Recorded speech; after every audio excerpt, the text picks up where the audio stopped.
Tá de boa. Colocando para gravar, tá? Já estou iniciando a gravação. Depois, dentro do possível, eu vou disponibilizar essas gravações para vocês. As da aula passada, as gravações que deram certo, eu já coloquei lá no Moodle. Então, vocês já vão encontrar, tem pelo menos uma aula de sociologia lá para vocês, que foi de sábado passado. Aí vocês podem acessá-la e ter acesso lá, tá?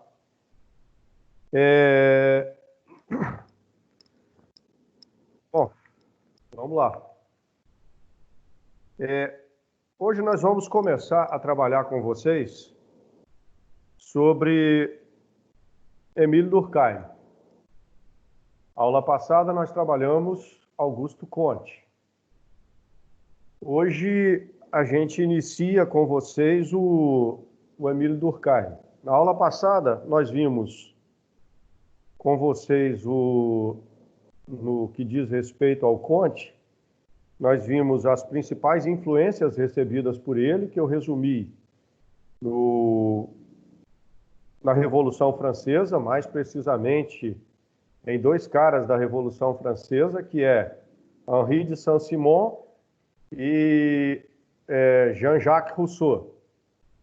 Ele recebeu influência da Revolução Científica, mais precisamente dos formadores e criadores da ciência moderna. Tá? Os caras responsáveis pela física, os responsáveis pelo heliocentrismo, tudo aquilo que veio a modificar a face da ciência na era moderna. E vimos a terceira influência, que foi justamente do evolucionismo, do Darwin num primeiro momento e do Spencer num segundo momento, com o biologismo do Spencer. O Darwin com a seleção natural, tá? E o Spencer com os caracteres universais. Muito bem. Depois nós vimos o conjunto de ideias que norteou o pensamento do Augusto Comte, que foi justamente a ideia de ordem e progresso e a divisão desse processo evolutivo da ordem e do progresso em três estágios que vai. Que caminha aí do estágio mítico, teológico, religioso, passando pelo científico, metafísico, até chegar ao positivo científico, tá? Do filosófico metafísico até chegar ao científico ou positivo. Esse foi o Augusto Comte. Seguindo a mesma linha do Comte, porque o Comte, com essas ideias, ele dá origem a uma corrente sociológica e filosófica chamada de positivismo, que tem como pano de fundo a crença absoluta na ciência. Então, o Comte, ele vai depositar toda a sua capacidade, toda a sua certeza, todas as suas buscas pela verdade, pela resolução de problemas na ciência, e na ciência moderna. Tá? Bem nos moldes da ciência moderna. Dentro do positivismo do Comte, ele vai trazer um seguidor de peso. E esse seguidor de peso é o Émile Durkheim. Tá? Então, hoje, iniciamos o Émile Durkheim. O Émile Durkheim, eu vou separá-lo em 4 partes. Então, nas próximas 4 aulas, nós iremos trabalhar o Émile Durkheim. Tá? Então, eu vou dividir o Durkheim em 4 partes. Serão 4 aulas. Para ser bem didático, nós vamos dividi-lo em partes o suficiente para a gente conseguir aprofundar dentro dos devidos temas e, ao mesmo tempo, a gente conseguir trazer clareza e distinção nas outras partes na mesma proporção. Tá? Então, Émile Durkheim, ele vai receber influência direta do Augusto Comte. É um estudioso social, é um cara dado às ciências sociais e já como seguidor do Comte, sociólogo, mas ainda como aquele que irá organizar a sociologia como uma disciplina acadêmica. Comte cria a ciência sociologia, tá? Durkheim ele vai configurar a sociologia como uma ciência, como uma cadeira acadêmica num corpo universitário. Então, ele será o responsável por introduzir no meio universitário a disciplina chamada sociologia. Tá? Ele, a convite da Universidade de Paris, ele irá ingressar nessa universidade com o intuito de introduzir uma grade disciplinar em cada curso da Universidade de Paris, que não são poucos, atualmente são mais de 120 cursos. Tá? E ele vai, naquele período, já no final do século XIX, início do século XX, ele irá colocar em cada curso a sociologia como uma disciplina, em algum período do curso dentro da universidade. Com o tempo, torna-se tão importante que a disciplina ou a cadeira sociológica irá transformar em uma faculdade de sociologia, que depois dá origem à famosa faculdade, Universidade Sorbonne, responsável pela formação dos principais sociólogos, dos principais pesquisadores dentro da sociologia nos últimos tempos. Tá? Digamos que de cada 10 sociólogos atuais, ou do século XX, pelo menos 7 passaram pelas cadeiras de Sorbonne. Tá? Depois a gente tem uma outra escola muito importante também no dado das ciências sociais, que é a Escola de Frankfurt. Mas a Escola de Paris, ela vai sobressair bem mais do que a Escola de Frankfurt, em termos de formação numérica de profissionais da área. E o Emile Durkheim é o principal responsável por esse feito. Tá? Herdeiro do positivismo do Comte, com isso ele vai trazer a influência indireta do Jean-Jacques Rousseau. Em alguns momentos é possível perceber muito claramente a interferência do Rousseau na sua forma de pensar, principalmente no que diz respeito ao papel da educação. Rousseau é um cara que vai falar da formação de cidadão e ele vai falar que todo cidadão tem que ser formado pela educação. E o Emile Durkheim, ele vai trazer isso, a educação principalmente acadêmica, é um elemento essencial no pensamento durkheimiano. Tá? E, em parte, esta influência veio do Rousseau. É claro que ele quer bem acadêmico e esta academia ele vai herdar do Comte. Assim, o Comte quer uma ciência acadêmica. Então, essa educação somada ao cientificismo do Comte dá o parâmetro da educação que o Durkheim pretende implantar. Tá? Uma outra interferência ou influência que ele sofre de maneira indireta é a questão do evolucionismo. Tanto a herança do Charles Darwin quanto a herança do Herbert Spencer. Tá? E, por fim, outra herança muito forte que ele vai receber também é o cientificismo do positivismo em geral. De maneira geral, todos os positivistas irão influenciá-lo. Tá? Então, em tese, isso é o Durkheim. Primeiro ponto que eu quero tratar com vocês é, partindo do cientificismo, como é que ele vê a sociedade. Ele vê a sociedade como um conjunto de relações seguras e constantes, que se dá, ou esta relação, ela se dá, ou as relações se dão, entre a frequência dos fenômenos. Então, tem que haver, digamos assim, uma continuidade ou uma certa frequência, uma certa regularidade fenomênica. Ou seja, os fenômenos, para serem sociais, para nós termos uma sociedade, nós precisamos de uma estabilidade dos fenômenos. Eles precisam ter uma certa constância. Então, nessa constância, nós vamos buscar aquilo que é o objeto de estudo da sociologia. Vamos lá. Nosso primeiro passo vai girar em torno da consolidação da sociologia enquanto ciência. Assim como Comte tinha uma preocupação de transformar a sociologia numa ciência, nos moldes da ciência da natureza, o Durkheim traz essa preocupação do Comte. O que ele pretende? Ele pretende uma ciência. Ele quer uma ciência. Então, para isso, ele julga que é preciso ter duas coisas. Duas coisas são essenciais para que eu tenha uma ciência. Primeiro, o objeto de estudo e, segundo, a metodologia de estudo.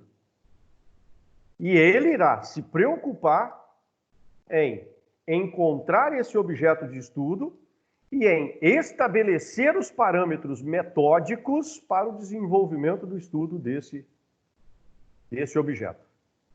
Então, vamos para a primeira parte aí. Qual que é o objeto de estudo da sociologia? Lá na introdução eu disse para vocês que a sociologia é o estudo da sociedade. Tá certo isso? Não está errado. Mas digamos que na concepção durkheimiana, estudar a sociedade é algo muito amplo. Provavelmente você não conseguiria fechar a pesquisa se abrisse para estudar a sociedade. Então eu tenho que delimitar o que eu irei estudar na sociedade. É aí que entra o Durkheim. Ele irá dizer que para ser um objeto de estudo da sociologia, primeiro ele tem que estar ligado às instituições sociais. Então eu tenho que ter uma ligação direta com as instituições sociais. Então ele tem que ser institucional. É a primeira característica do objeto de estudo, tá? Eu preciso de algo institucional. Segunda característica desse elemento, eu preciso de algo que tenha vida própria. Ou seja, ele não depende da minha vontade. Aquilo será um objeto de estudo não é porque eu quero. Ele não depende da minha vontade para ele ser o que ele é. Em outras palavras, isso é uma caneta. Por mais que eu queira que isso seja um mouse, não será. Isso é uma caneta. Então não é a minha vontade que determina o que é isso. Se não é minha vontade, meu querer ou querer de outra pessoa que determina isso, isso tem vida própria. Mesmo que eu a ignore, ela vai continuar existindo. Ela vai continuar sendo o que ela é. Então precisa de vida própria. Terceiro, ele tem que ser externo. Ele tem que ser alheio ao gosto ou à vontade do indivíduo. Ele é externo. Não é a interioridade do indivíduo que determina o que ele é. Então ele está fora. Ele tem que ser uma externalidade. Terceiro, tem que ter uma autoridade. Ele é o que é e ele se impõe como aquilo que ele é. Tá? Ele irá se impor como aquilo que ele é. Então ele é uma instituição, ele tem vida própria, ele é externo, ele tem autoridade e ele tem que ser coletivo. Tem que ser coletivo. Ou seja, o que eu busco não se aplica a uma única pessoa, nem a duas pessoas apenas, mas sim à coletividade em geral. Depois, ele tem que ser objetivo. Em outras palavras, usando da filosofia, ele é o que é, e ponto final. E tem que ser metódico. E o método trará o aspecto educativo por detrás. Então, se eu juntar todas essas características, instituição, vida própria, externo, autoridade ou coercitivo, ele se impõe, coletivo, objetivo, metódico e faz parte de um processo educativo.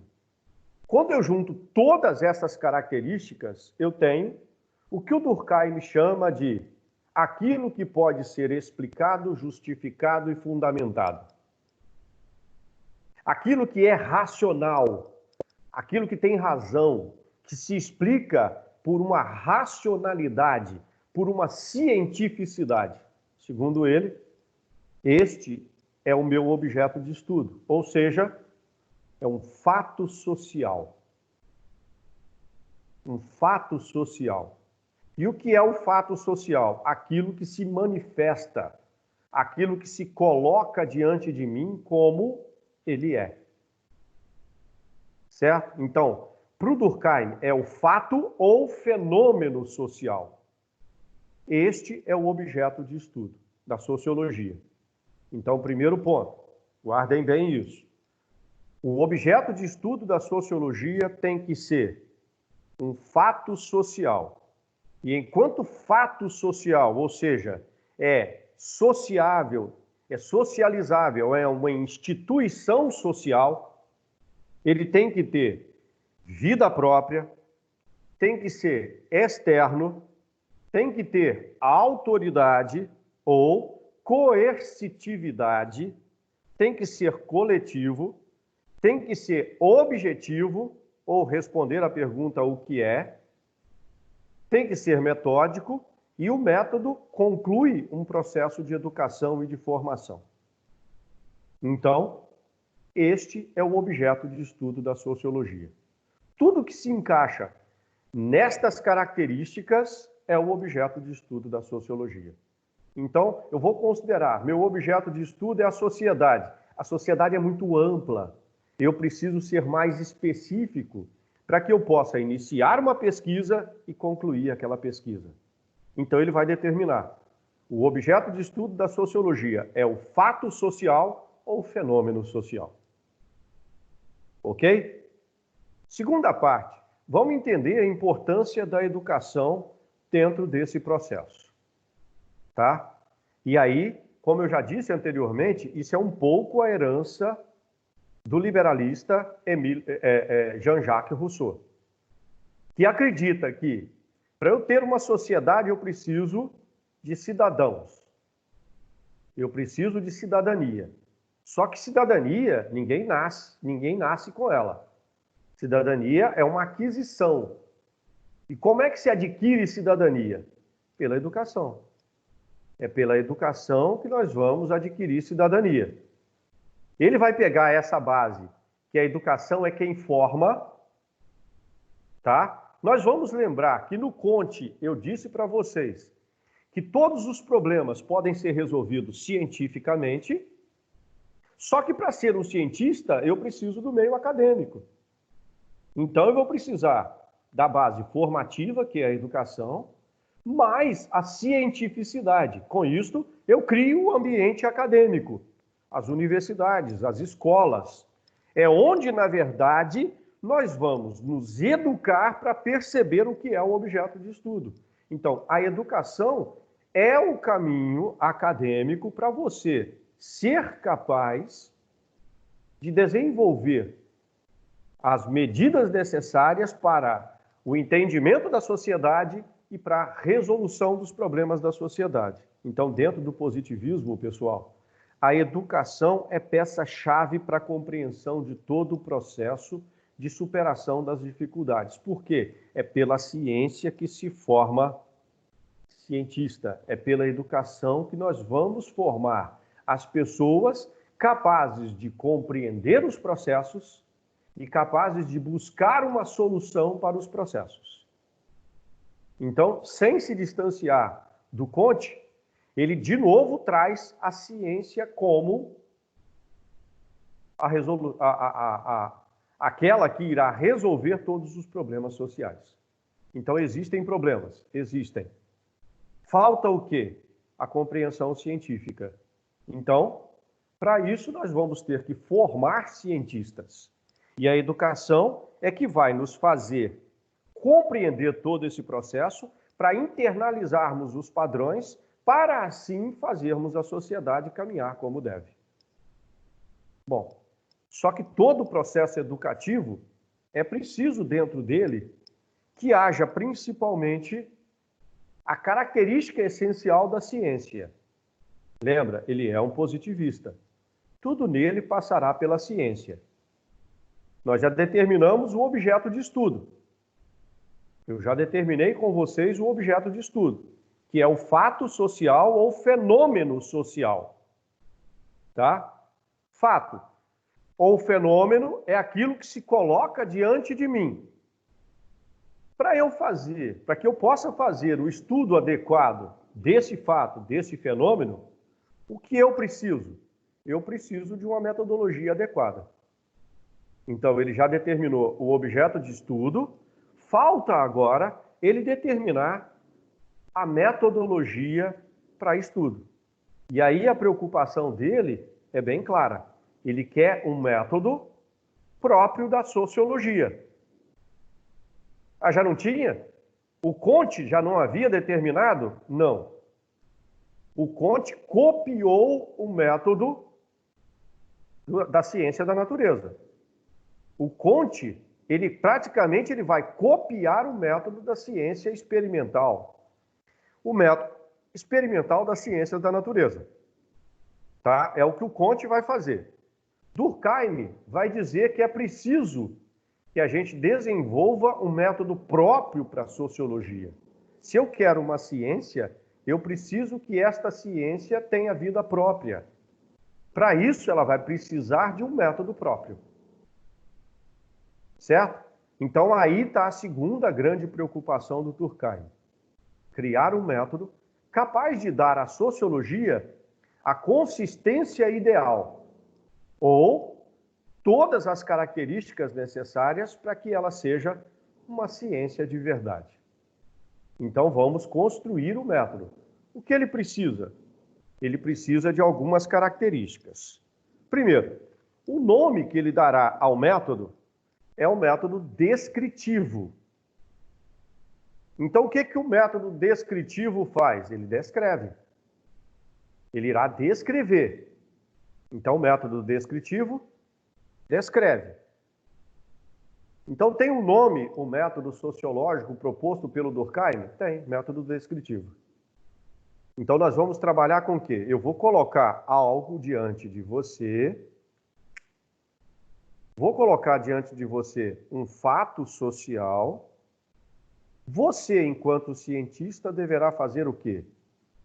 Se ater das características dele. Captar as características desse objeto e descrevê-lo. Dizer, com tudo que você puder, o que está diante de você. Ah, mas e as minhas impressões? Não tem impressões. E as minhas sensações? Nada de sensações. Ah, e aquilo que eu acho? Você não tem que achar nada. Você tem apenas que dizer o que está diante de você. Você tem apenas que descrever o que está diante de você. Então, o método sociológico proposto pelo Durkheim é o método descritivo. Quais são as etapas que esse método tem que cumprir para fazer o papel de descrição da maneira como deve fazer? Então, vamos lá. Primeiro, tudo que se coloca diante dele tem que ser considerado um fato social. Então, o primeiro passo, você tem que aprender a determinar o que é fato social e o que não é fato social. Na próxima aula, isso vai ficar um pouco mais fácil, tá? Mas se você seguir as características do objeto, do fato social, do fenômeno social, fica fácil identificar, tá? Ah, ontem eu saí para correr e tropecei em uma pedra, um fato social. Não, aconteceu só comigo. Lembra, o fato social tem que ser coletivo. Tá? O fato social tem que ser externo, tem que ser vida própria, tem que ter autoridade, tem que ser coercitivo, tem que se encaixar dentro de um método, tem que ser objetivo. O fato de eu tropeçar na minha corrida não tem nada a ver, não é um fato social. Agora, eu digo, Minas Gerais apontou nos últimos dias como o estado de melhor eficiência a partir do estabelecimento do isolamento social, de maior eficiência de contenção da expansão da contaminação do corona. Ou seja, Minas conseguiu frear o processo de contaminação mais do que os outros estados. Aí eu tenho um fato social. Por quê? Esse fato do freio mineiro, ele tem vida própria, ele é externo, ele tem autoridade, ele é coletivo, ele é objetivo, ele é metódico. Então, eu tenho um fato social. Então, primeira coisa, você tem que aprender a identificar um fato social. Para isso, as características do fato são de suma importância. Tá? Segunda coisa, uma vez que você está de posse do fato, você tem que considerar o fato uma coisa. O que é o coisificar? O que está diante de você é aquilo que é, não é porque você quer. Lembra, ele tem vida própria. Ele é o objetivo. Então, primeira coisa que você faz depois de identificar o fato é fazê-lo ou transformá-lo em uma coisa. Ou seja, no seu objeto de estudo. Tá? Ele é o seu objeto de estudo. E como objeto de estudo, ele tem vida própria, ele é externo, ele tem autoridade, ele é coletivo, ele é objetivo e ele é metódico. Tá? Então, esse é o primeiro fato, primeira fase do método. Identifica o fato e considere o fato como coisa, como seu objeto. Segundo, você vai dar um passo importante agora, que é superar o senso comum. Como é que se supera o senso comum? Eu tenho que tratá-lo cientificamente. Certo? Para superar o senso comum, eu preciso tratá-lo como ciência. Então, eu vou adotar todos os pressupostos necessários para a ciência. Assim, eu supero o senso comum. Ou seja, nada de achismos, nada de preconceitos, nada de pré-noções. Segundo passo é superar os achismos, superar o senso comum. Terceiro passo do método, exclua a sua vontade ou seu querer. Excluir a vontade e o querer. Uma coisa é, não é porque você quer. O fato que está diante de você, ele é independente da sua vontade. Então, exclua no processo sua vontade. As coisas são, não é porque eu quero que elas sejam. Elas são. Tá? Quarta parte, você só chegará às conclusões por caminhos científicos, ou seja, observação e experimentação. Então, a quarta parte, nós vamos fazer os devidos experimentos nesse fato. Nós vamos experimentá-lo, vamos colocá-lo à prova.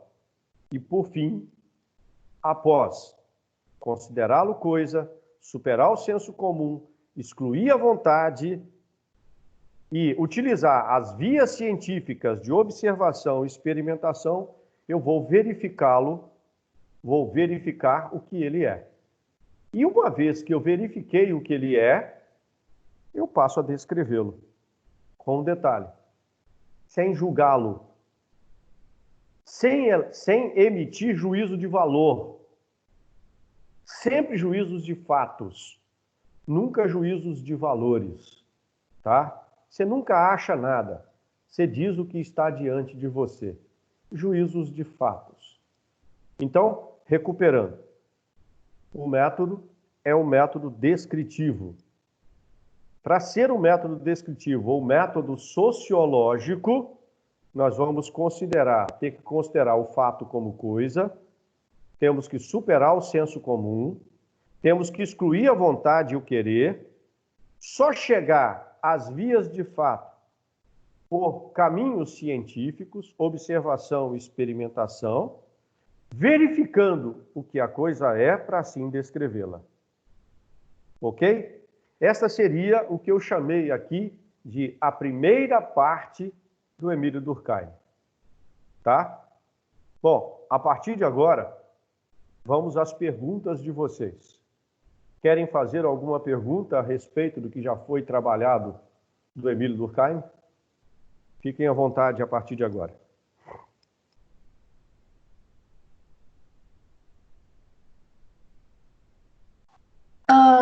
Honorato, tipo assim, tudo isso, esses que vocês falou, isso já é a descrição ou isso, tipo assim, é um pré-requisito para Não, isso é um método. isso aí já é o método descritivo? Esse é o método descritivo. Ah, tá. Na verdade, método é igual a caminho. Então, esse é o caminho que você irá adotar para chegar à descrição do objeto, que é o fato social. Ok. Ok?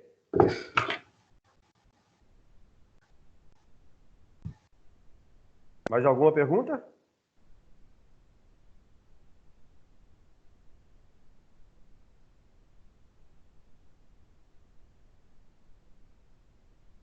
Até que pensem nas perguntas aí. Eu coloquei ontem para vocês lá, no Moodle, tá? Os slides, então vai aparecer para vocês lá Emílio Durkheim, que é uma aula geral, ela tem mais de 40 slides. E depois eu coloquei Durkheim 1, 2, 3, 4 e 5 para vocês lá, tá? Aí são apresentações um pouco menores, mas que irá contemplar todas as temáticas desenvolvidas dentro do desenvolvimento sociológico do Emílio Durkheim. Então, os slides sobre o Durkheim, assim como aquele do Comte, já foram disponibilizados para vocês lá. Ok? Eu coloquei ontem também a aula anterior.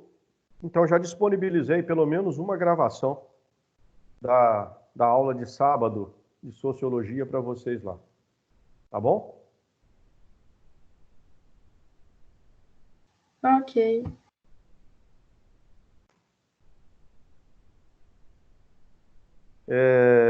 Eu ainda tenho alguns alunos faltosos. Os dois Arthurs, o Arthur Lucas e o Arthur Otávio, não estão em mesão, né? A Eduarda Rodrigues e o Emerson. Também não, né? O Emerson estava passando mal, Honorato. O Emerson estava passando mal, beleza. Depois a gente vê aqui como é que vai fazer então. O Enzo Gabriel. Não chegou também não. O Fábio Anísio. Também não. Guilherme de Assis. Também não. Ili. Também não. Lucas Sabino. Também não. E a Yara Silva.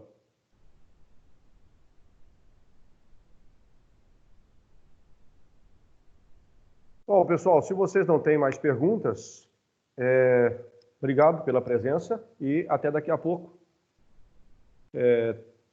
Depois do recreio, a gente tem aula de filosofia. Até mais para vocês e muito obrigado. Honorato, Tchau, Oi. Honorato. é que hora? Alguma pergunta? Não, é só pra saber o horário que você falou. Depois do recreio vai ser tipo 4 Não, 3 e... 3h45. Ok, obrigada. Ok? Então, até mais. Um abraço para todo mundo. Tchau. Até daqui a pouco.